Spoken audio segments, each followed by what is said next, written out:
अस्सलाम वालेकुम नाजरीन, आप देख रहे हैं K92 न्यूज़ और मैं हूं रुबीना नाज। चलते हैं इलाकाई खबरों की तरफ।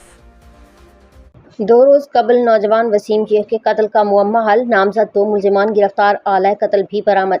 शिकारपुर एसएसपी शिकारपुर मोहम्मद कलीम की हिदायत पर न्यू फौजदारी पुलिस ने कामयाब कार्रवाई करते हुए 2 रोज़ कबल कत्ल होने वाले नौजवान वसीम शेख के कत्ल का मुअम्मा हल कर लिया। पुलिस ने मुकदमे में नामजद 2 मुलजिमान को गिरफ्तार करके आला कत्ल भी बरामद कर लिया।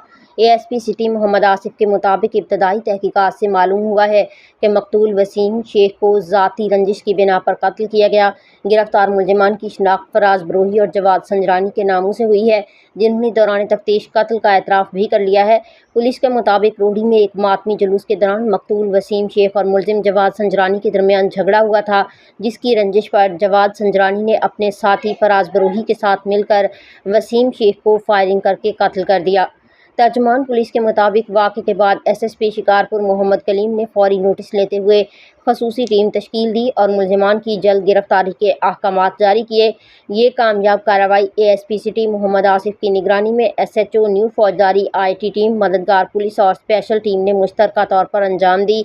एएसपी सिटी मोहम्मद आसिफ ने वाज़ेह किया कि मकतूल वसीम शेख का कत्ल शेख और बरूही बरादरियों के दरमियान किसी कबायली दुश्मनी का नतीजा नहीं, बल्कि इब्तदाई तफ्तीश और दस्तयाब शवाहिद के मुताबिक ये वाक़या ज़ाती रंजिश का शाखसाना है, लिहाजा इसे कबायली तनाज़े का रंग देना दुरुस्त नहीं। पुलिस के मुताबिक गिरफ्तार मुलजिमान के खिलाफ मज़ीद कानूनी कार्रवाई जारी है।